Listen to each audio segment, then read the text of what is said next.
Silakan melanjutkan, kita akan melanjutkan konferensi pers kepada paslon nomor urut 2. Untuk paslon nomor urut 2 silakan.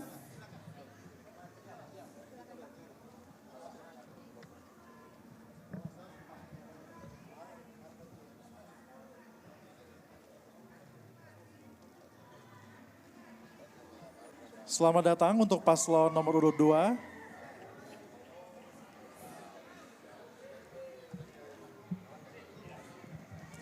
Silakan Bapak dan Ibu. Ibu paslon nomor urut 2.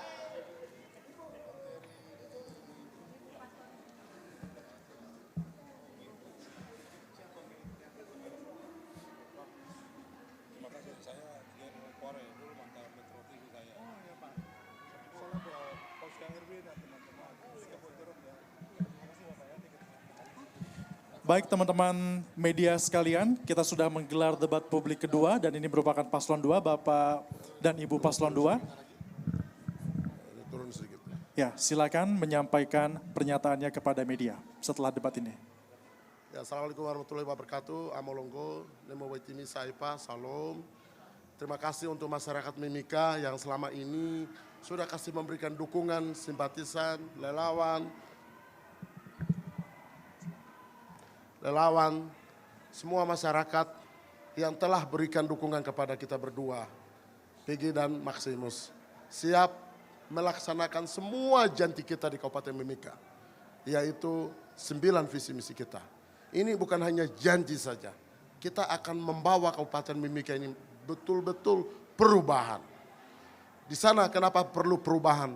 Kita tahu Timika krisis kepemimpinan, karena tidak suksesnya Kabupaten Mimika dengan anggaran 7 triliun 300 miliar sampai defisit anggaran 800 kali ini. Tapi belum sentuh kepada masyarakat, yaitu kehidupan yang layak seperti air minum, pendidikan, rumah sehat, dan kesehatan masyarakat.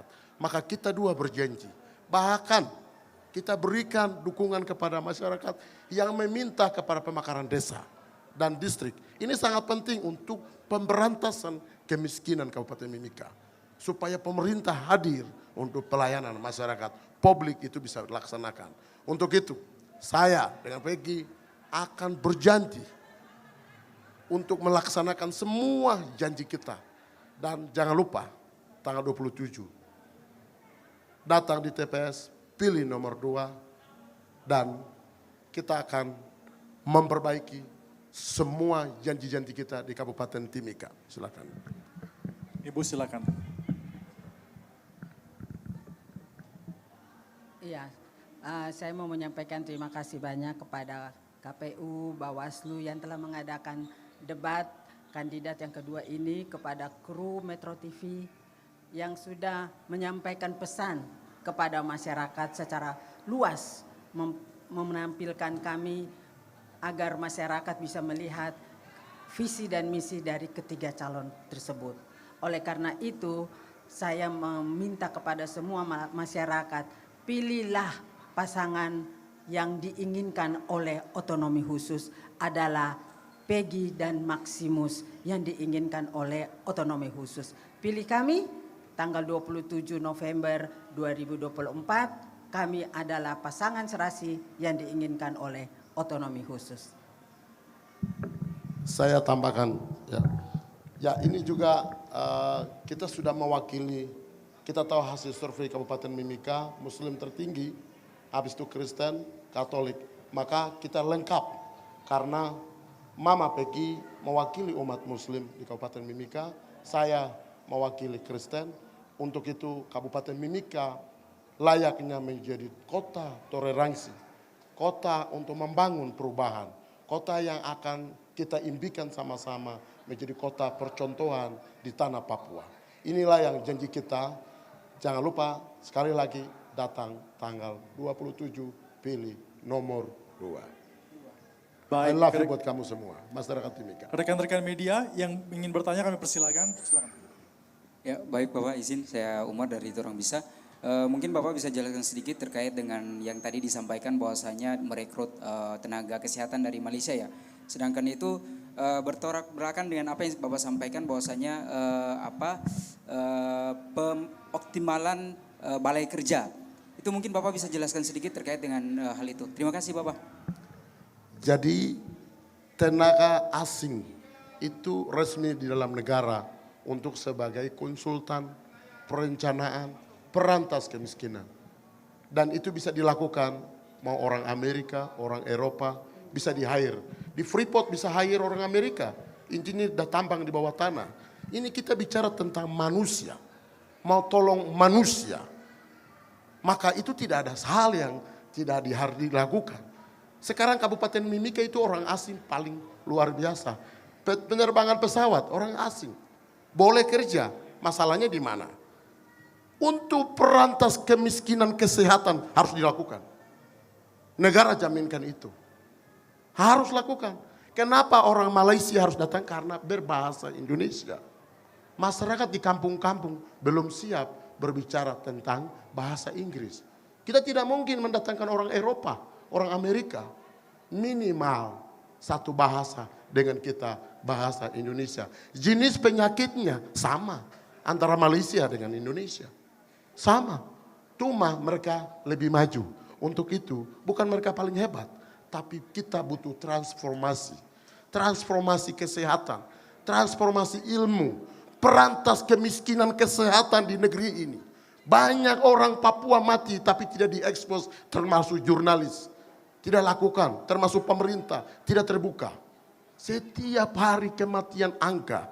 Silakan datang di rumah sakit, berapa orang mati tiap hari. Ini alasan saya.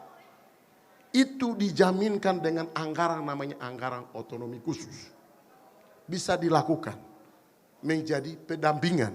Kita punya tenaga dalam negeri. Kita punya putra-putra Papua ada di sini. Kita akan bangun balai pelatihan ada di sini. Tetapi kita butuh transformasi. Transformation pengetahuan, skill tentang pelayanan kesehatan. Dan connect dengan satu bahasa. Itu alasan saya. Dan saya menjaminkan itu. Hal itu harus dilakukan. Untuk selamatkan bangsa kita. Dari kesehatan. Terima kasih.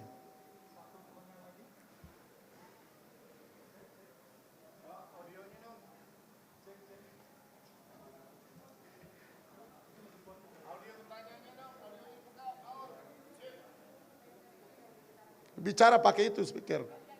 Oh ya.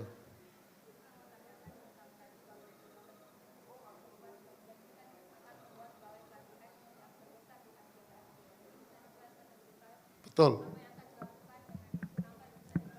Baik. Baik.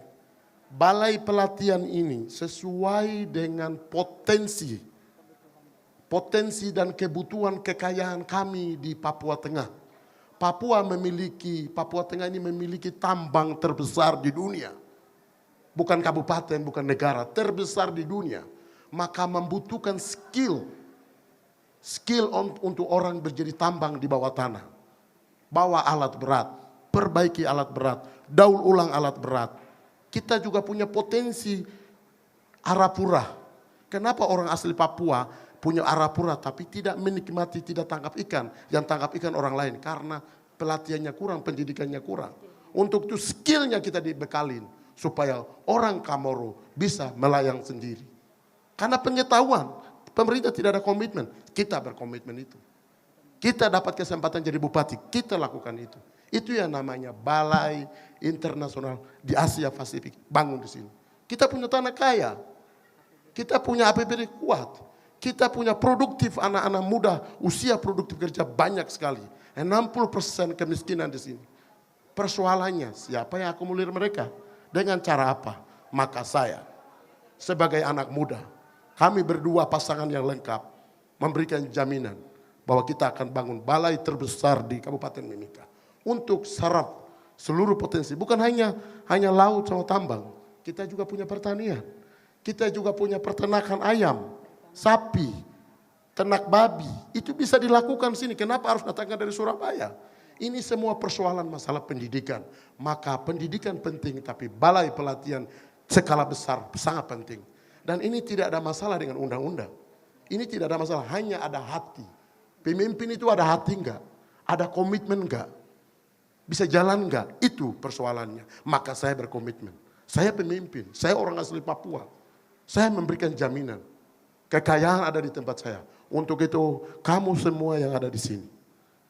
Kamu mau dari Sorong, kamu mau dari Ambon, kamu mau dari Kei, kamu mau dari orang Toraja, orang Manado, orang Jawa, orang apa saja kita orang Timika.